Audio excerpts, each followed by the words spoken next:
Okay, let's talk EMG. Now, before I get to EMG, what's really important is to understand what we're interested in is understanding muscle activity. That's the key parameter that we're trying to get insight to with a tool like EMG. And there's all different ways to try to quantify muscle activity. There are mechanical devices that measure vibrations. There's piezoelectric contact sensors. There's some different optical measures.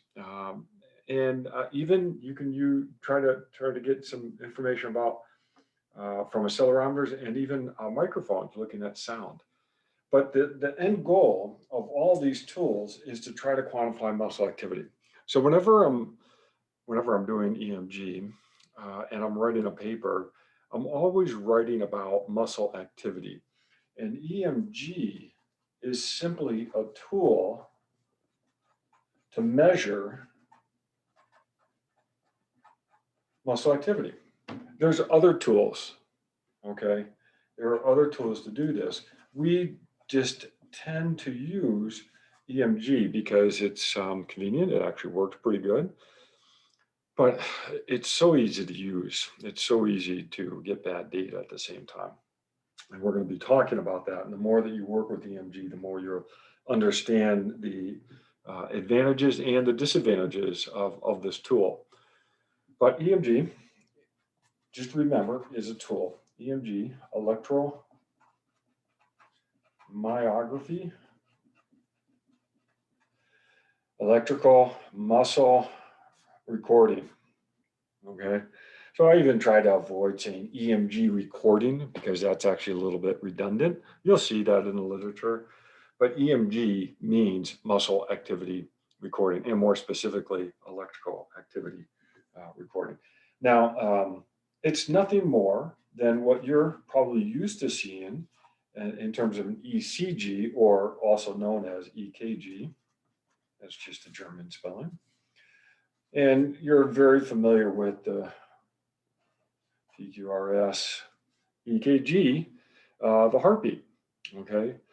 What's really interesting about this signal is it's very predictable.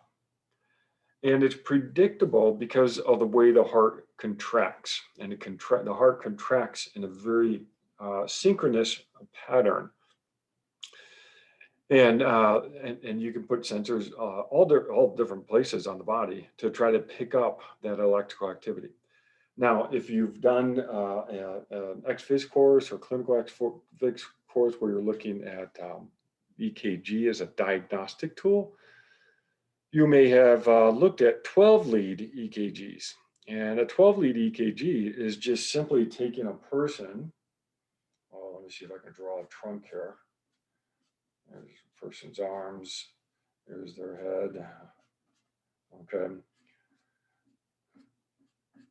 legs, whatever, okay. And putting sensors in different parts of the trunk, and then using these different sensors to get different pictures of what the electrical activity looks like. And each picture may look a little different based upon which perspective we're looking at. And we would call these leads, in that we're looking at maybe this lead, and a lead being any combination of two sensors. And this is really a useful diagnostic tool to use a 12-lead EKG because you get multiple pictures of the electrical activity of the heart. That's what you're doing. You're getting different pictures. You're getting different perspectives of the electrical activity of the heart. And by doing so, you can do a reasonably good job of diagnosing where the heart may be having problems. And so, but EKG is nothing more than an EMG. It's just electrical activity of the heart. Now, we could also do an EEG, an electroencephalogram, and that's where we put sensors all over the brain and then look at the electrical activity of the brain. Same concept, okay? Same concept as EMG, same concept as ECG, EKG, and which are the same thing, and then EEG. All looking at the electrical activity of something, the brain, the muscle, the heart. Now, what's interesting is the electrical activity, the signals of these will look quite different. And they're different because of the way each of these organs are contracting, or the electrical activity is running through that organ. All right. The heart is a little easier to get a good signal from because it's very synchronous, and you get these big voltage spikes. Big, they're not that big, but they're bigger than what we see at a muscle or even in the brain. And so we've got to deal with that when we're using the EMG, is we're dealing with a very small signal that we're trying to detect. So to try to get that point across, let me show you my voltmeter. Actually, it's not my voltmeter. This is the one for the lab. All right, and some of you have used the voltmeter, doing some work in 743. And a voltmeter is nothing more than a device that measures voltage. All right, let's see if I can get that so you can see it. Go in the off position. It's got a DC section. It's got an AC section. And then also can measure resistance and amps. So this is actually called a multimeter because it does more than just measure volts, okay? But I'm going to just use it for voltage. Now I'm going to measure the voltage of a battery. So I'll just turn it to a setting. I'll set it to a range of 20 volts because I know this is a 9-volt battery. And I'm going to put my 2 sensors on each of these leads. And I should be getting 9 volts. Okay, well, 8.41, that's probably pretty good. I don't know how long this battery has sat around. All right, but 8.41 volts. Very, very easy to quantify the electrical activity of this battery. Now, if I turn this battery around, all right, and I put the leads on the opposite sides, oh, look at that, negative 8.41. Oops, I'm just moving my leads there. Negative 8.41. All right. Again, if I switch it, positive 8.41. Okay. So the DC is directional in terms of which way the current is flowing from one lead to the other. Now, if I switch it to AC, and I don't have, this is not obviously AC, so it won't work. That's different. That's alternating current. All right. But in a DC setting, the direction of the leads does matter. Okay, 8.4. Maybe I lost a little bit of voltage there. It's just probably my connection with that. Now, what's interesting is, I wonder what would happen if I put this metal clip on here. We know we got 8.41. Let's see if I get something close to 8.41 still. If I do this. Oh, nope. That's not conducting very good. What if I put it on this? Oh, okay, that is conducting 8.41. So I put it over on this black part here, and that black part apparently is not a good conductor. Oh, I'm getting some, no, I'm not getting any. I got some there at least initially. If I put it on the silver part, I'm getting back to 8.41. So that's just now let's measure the electrical activity of a muscle. What do? I don't know. I don't know what I'm getting. I have to do a bigger muscle. I'm getting a smaller signal there. And I'm flexing and I'm not getting anything. Well, what's going on? Well, it may be a little bit of, well, let's see, maybe I can even go down. I'll drop my range down. That might be.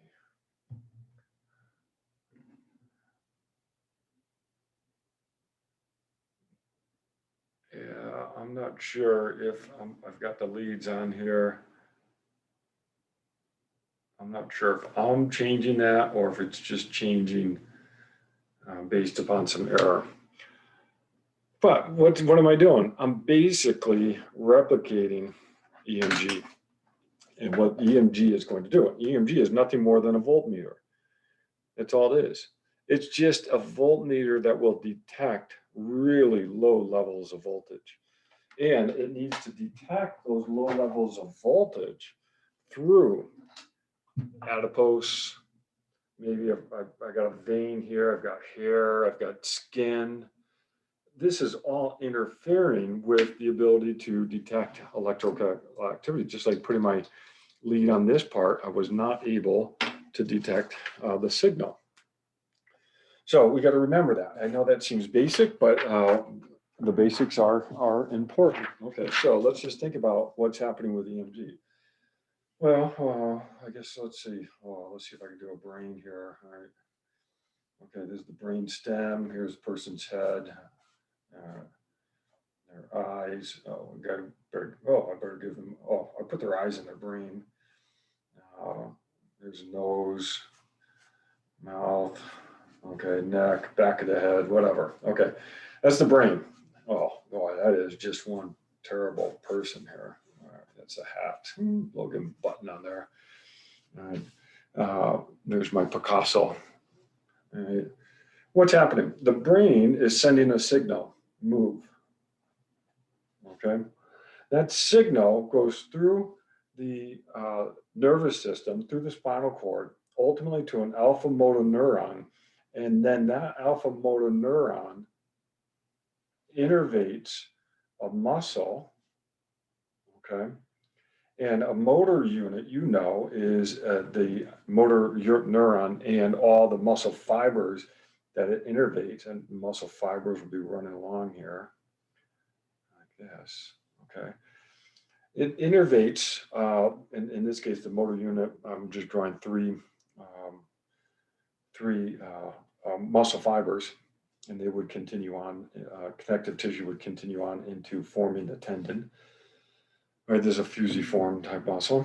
All right, now what does the motor neuron do? Well, the signal is a little electrical potential that runs along the neuron, goes down into it innervates the muscle, and it is connected to different muscle fibers, and that motor signal comes down the neuron, and then it gets transmissed along the cell wall, the sarcolemma. All right, it moves along the sarcolemma until it reaches that cistern or that the T tubules, and then it goes down inside the T tubules, releases calcium. Calcium goes into the muscle cell, muscle fiber. Fiber and cell is the same thing. And then the muscle contracts, or the sarcomere shortens based upon the cross bridge formation and what have you. It all happens because of this electrical signal coming down through the nervous system down here. Now remember, this is a muscle. This is obviously out of place here, but this muscle is surrounded by lots of other tissue and actually other muscles here as well. Okay, this is another muscle, and there's other muscles. And we have this fat tissue here, this adipose tissue. We have blood vessels, we have skin, we have hair that's coming off the skin.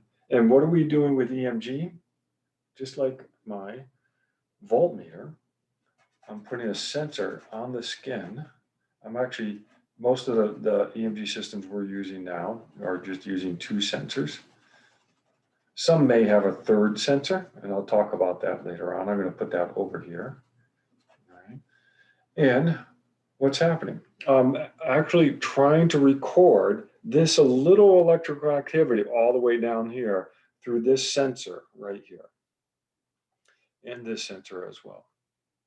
And really what I'm doing is, with this sensor and this sensor, I'm actually trying to record the same action potential running along the muscle cell wall.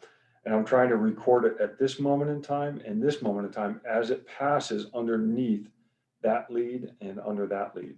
And this is all connected to this over here. And I'll explain this in another lecture.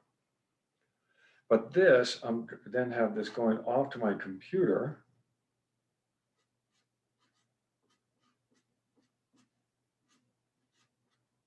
Okay.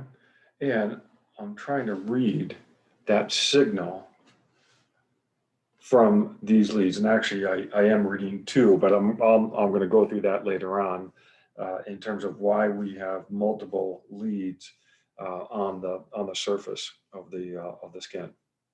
All right. That's what we're doing with EMG. And already, I'm doing this, so it's obvious. You're seeing the problems, just like trying to put the leads on my skin from my voltmeter. I couldn't really pick up anything, and so we've got some problems here. And the problems are there's lots of things in between the muscle that we're interested in and our sensor. So this is all going to degrade the signal. And there's lots of other things going on. There's all these action potentials for maybe other motor units here, other things going on within this muscle that maybe I picked that up. Remember, with EKG, we can put those sensors really on a lot of different places, especially on the trunk. We can even put them on the wrist and legs, and we can still pick up the electrical activity of the heart, because that signal is very synchronous, and the muscle fibers of the heart are contracting in a way that voltage all happens of all those muscle fibers synchronously and repetitively. That's not how these muscle fibers in the skeletal muscle are firing. They're firing asynchronously. And so there's an action potential running along this muscle fiber. There's another one over here in different time. There's other motor neurons coming down innervating other muscle fibers. And so what is important, though, when we start looking at doing EMG, is we need to understand what we're going to call an innervation zone. And that innervation zone, and I shouldn't have included this muscle here. I really should just focus in on the one muscle I was drawing. That innervation zone is where the motor units, or excuse me, where motor neurons innervate the muscle. Okay, and it's not a single spot. Okay, a lot of times the innervation zone will be, an area. Even if I'm doing like my bicep, okay, my innervation zone is going to be proximal, mostly proximal for the bicep. Most fusiform muscles, the innervation zone will be more proximal. And we'll go through EMG recommendations a little bit. That's one reason why you are following guidelines to put the sensors on the belly of the muscle, because what you're actually trying to do is put these sensors away from the innervation zone. You're actually trying to put these sensors all on the same side of the innervation zone. Why? Because I'm trying to measure that action potential as it passes under this lead, and then as it passes under this lead. I'm trying to measure the same action potential.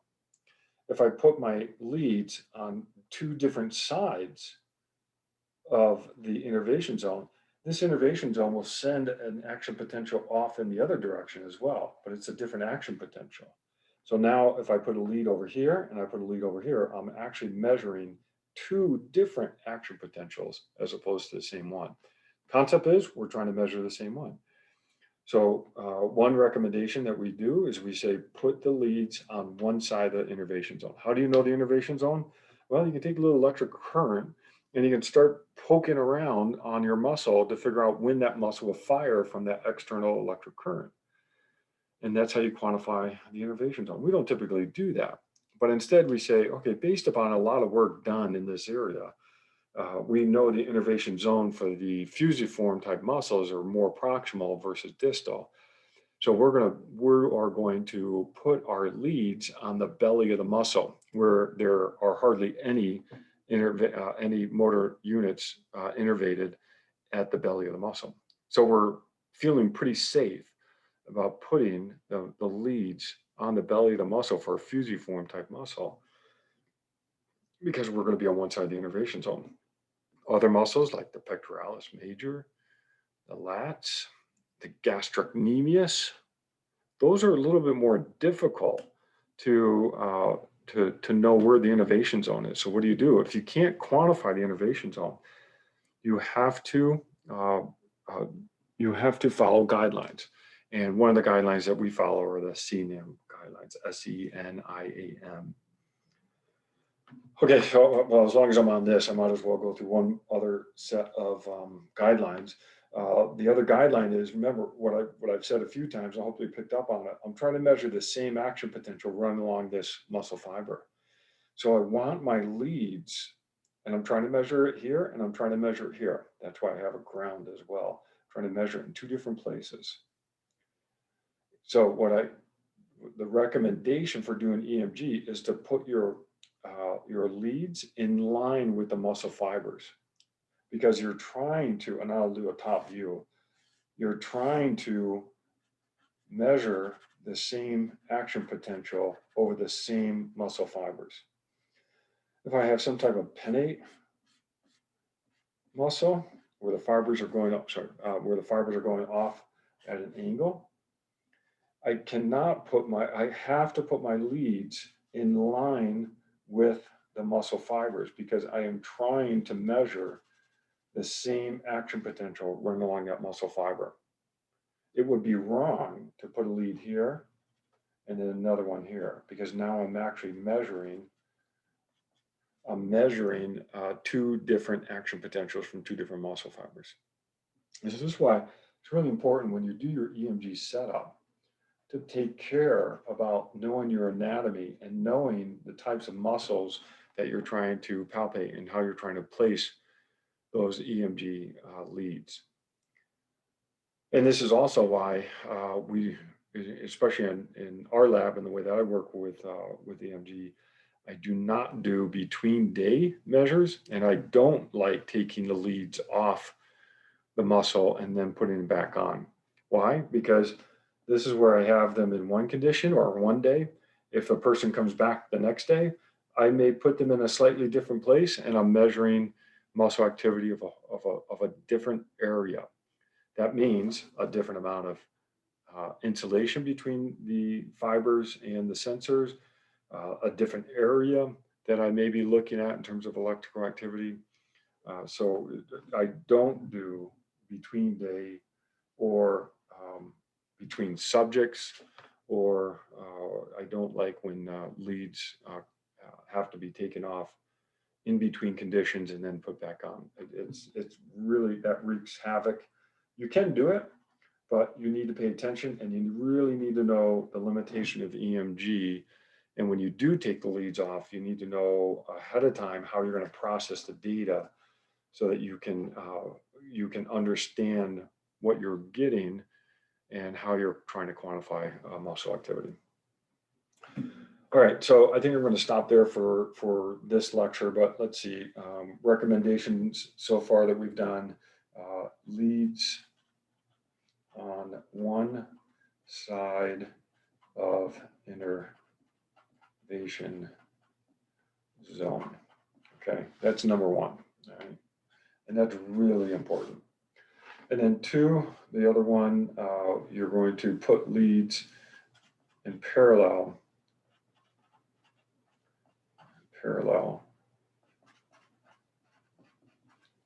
with muscle fibers. Okay, those are two big recommendations. The other one that I didn't get to, but I'll just mention, we try to reduce how much resistance you're going to have between the signals. So you want to shave any hair, you want to abrade the skin to get rid of any dead skin cells, or as many dead skin cells as you can, and then you clean that area with some alcohol. You're trying to reduce any resistance between the leads and that action potential you're trying to pick up. Okay, I think that's good for a start on EMG. Thanks.